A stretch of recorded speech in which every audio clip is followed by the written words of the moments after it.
All right, so behavioral management in the classroom. Okay. You need a whiteboard? Remember, y'all gotta show y'all work. If it's no showed work, it's not. Oh, sorry, I forgot. This is a different day, but I forgot, right? The other thing that I use for behavioral management is the power of silence. Don't let that go over your head. So when your room is chaotic.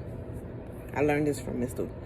P. I won't say his full name because he may not want his full name here, but I work at this nonprofit, and it was this gentleman that gave me one of my very first teaching jobs, and I owe him dearly. And I learned this from him. It's 100 kids in a room, and he'll walk in the room like the gym, and he'll just put his hand all the way up. And all the teachers and staff would do the same thing. And the kids will see them do it, and they'll follow. And the room will be pin drop silent. And I used to be like, that's corny. Ain't nothing cornier than, especially for kids that are coming into their own 4th, 5th grade, 6th grade, high schoolers, depending on the culture of the school. But when I tell you this,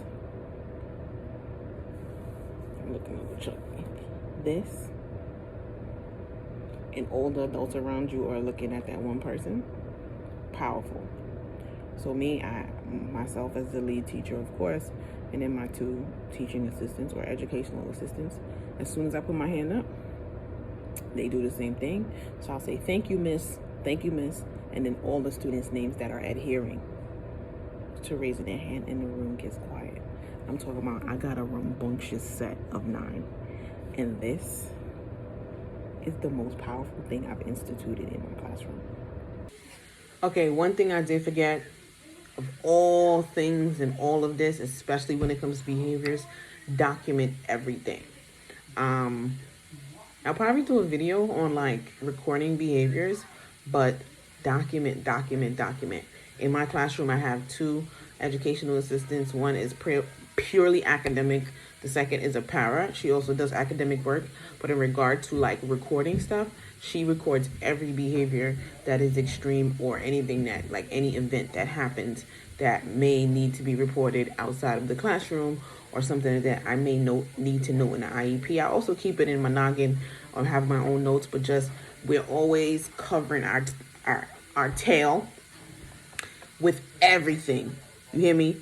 Record everything. Behavioral management is for those behaviors that we consider to be inappropriate or morose in some way, but it's also for those behaviors, or recordings are for those behaviors that we want kids to achieve. So I have a student, this is an example, I have a student that tends to shut down when he or she is working and uncomfortable with tasks. We want those behaviors to change from shutting down to asking for help. So we want to see that change, or that thinking, and then say, okay, Miss H. Duncan, Miss Johnny, Miss Sally, I really need help and I'm feeling sad about it. At least just voicing them. So not all the time is the behaviors that we're looking for a negative behavior or an aggressive behavior or something that's like a physical behavior, a verbal behavior that's inappropriate.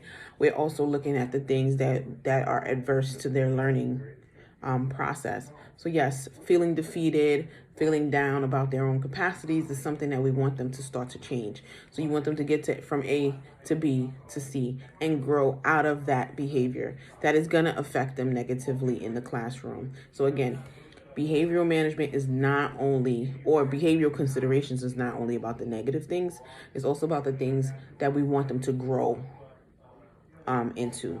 So not just recording, oh, he kicked the chair, he moved this, he didn't list out, he got out the chair, he exited the chair without permission, without teacher permission.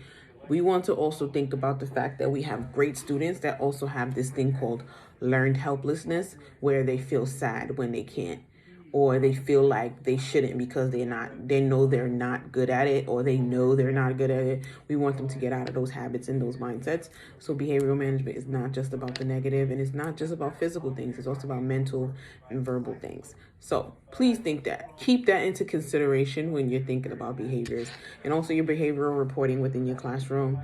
I think that I may get a little cursed out for this, but I think everybody should be a special educator. I'm a little, I have a little deference towards special education, as you can see. But anyway, like, share, and subscribe. Until next time, best and blessings.